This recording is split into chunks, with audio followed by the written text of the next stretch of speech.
Same مجھے بات بتانی تھی ہنومان کی، تو ہنومان گئے، ہنومان ہنن کرنے والی ذات، میں کئی جگہ بتایا ہوں ہنن کرنے والی ذات، تو ہنن کرنے کا مطلب نیکی کرنے والی ذات۔ تو جیسے ابرہہ کے واقعے میں طیرن ابابیل کا تذکرہ ہے، ویسے ہی شری رام چندر جی کی زندگی میں ہنومان کا تذکرہ پورا کہا جاتا ہے کہ یہی کعبۃ اللہ کی، اس کو جو کڈنیپ کیا گیا تھا اور اس پہ قبضہ کرنے کی جو کوشش کی گئی تھی، پوری اسی ہسٹری کو مرچ مسالہ لگا کر رامائن تیار کیا گیا۔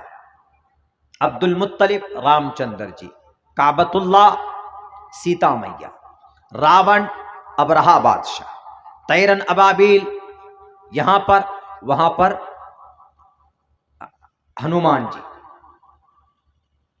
تو ہنومان یم دودھ ان کا عقیدہ ہوتا ہے، ہندو بھائیوں کا دودھ ہوتے ہیں، یعنی ارے یہ دودھ بن کر آیا، جب کسی بھی پریشانی میں کوئی اس کی مدد کر دیتے ہیں، کہتے ہیں یہ تو بھگوان کا روپ لے کر دودھ بن کر آئے، دودھ اوتار، یم دودھ یم راج اسی سے نکلا۔ تو بہرکیف یہ بات ہمیں سمجھنی چاہیے کہ جو بھی نبی اس دھرتی پر آئے، جو بھی پیغمبر اس دھرتی پر آئے، ان سب نے یہی کہا یجم پرچھام یمم۔ ایک منتر میں نے پڑھی، بہت پرانی تاریخ بیان کی گئی، ملیچ بھاشا کرتا تین وید واکیہ پران مکھا۔ اس منتر کی تشریح بہت کم ہوئی ہے، ضرورت بہت کم پڑتی، لیکن آج اس کے مطابق بات چل رہی۔ ملیچ بھاشا کرتا تین وید واکیہ پران مکھا، انسان کے پران کو، ان کی جان کو مکتی دینے کے لیے ہمیشہ سے جو جپ کیا گیا، جو منتر پڑھے گئے، جو مول منتر پڑھا جاتا ہے، ملیچ بھاشا۔ ملیچ کا دو ترجمہ ہوتا ہے، ایک ترجمہ ہوتا ہے حرامی، شیطان، راکشس، شاسوت، یہ شودر، ایک ہوتا ہے پرانا۔ ملیچ مطلب منو، آدم، یہ بھی ہوتا ہے۔ ایک ملیچ کا مطلب ہوتا ہے ملیچ، ناپا۔ لیکن یہاں پر ترجمہ آدمی پرانا، ملیچ بھاشا کرتا تین، آدمی کی زبان بہت پرانی ہے اور اپنی پران کی رکشا کے لیے بہت پرانا منتر پڑھا جاتا ہے، جو سیم اور سملر ہے، وہ یہی لا الہ الا اللہ، وہ یہی ہے ایکم برہما دتیے ناستے۔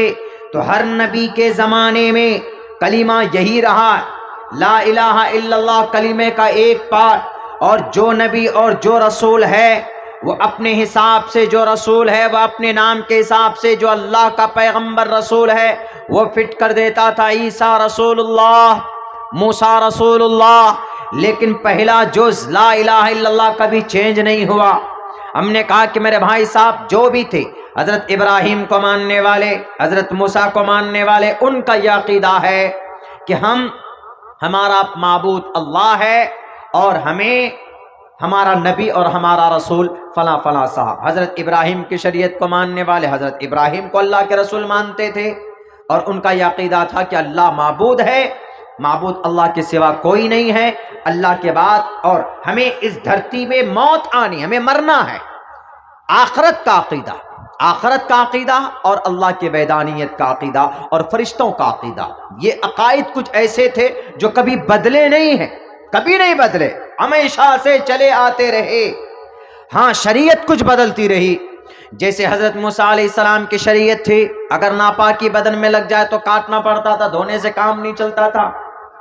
اور بھی بہت ساری نمازوں کے بارے میں کمی بیشی تھی، حضرت ابراہیم کے زمانے میں شریعتوں کے اندر میں نرمی تھی، اور حضرت موسیٰ علیہ السلام کے زمانے میں شریعت میں پابندی تھی، تاکید اور شدت تھی، اور حضرت عیسیٰ کی شریعت میں بہت نرمی تھی، ایک گال میں تھپڑ مارو تو حضرت عیسیٰ کہتے تو دوسرا بھی لے لو، اس میں بھی مار دو، ایسا تھا۔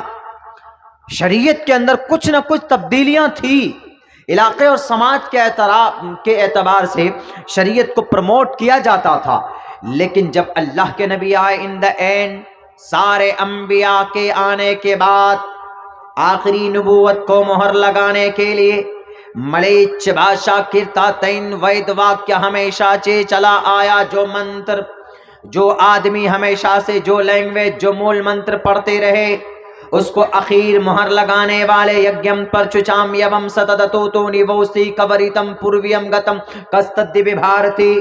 آخری طریقے عبادت بیان کرنے والے یج کرنے والے پرچچام یوم ہمیشہ سے آپ کے فائدے کی بات کرنے والے ستدتو تو 100% صحیح ہے.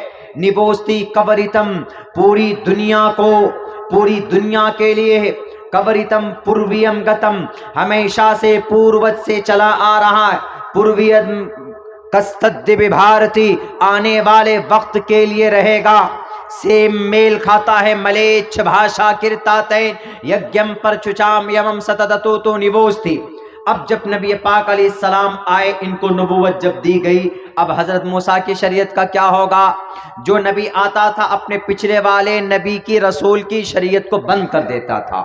جیسے حضرت نوح کے بعد حضرت داؤد، حضرت سلیمان اور حضرت سلیمان علیہ السلام کے بعد جیسے جو نبی آئے، جیسے آخر میں حضرت موسیٰ کی شریعت، حضرت موسیٰ کے بعد حضرت عیسیٰ آئے تو حضرت موسیٰ کی شریعت کو بند کر دیا. کلوز یور شریعہ because I am a messenger of God.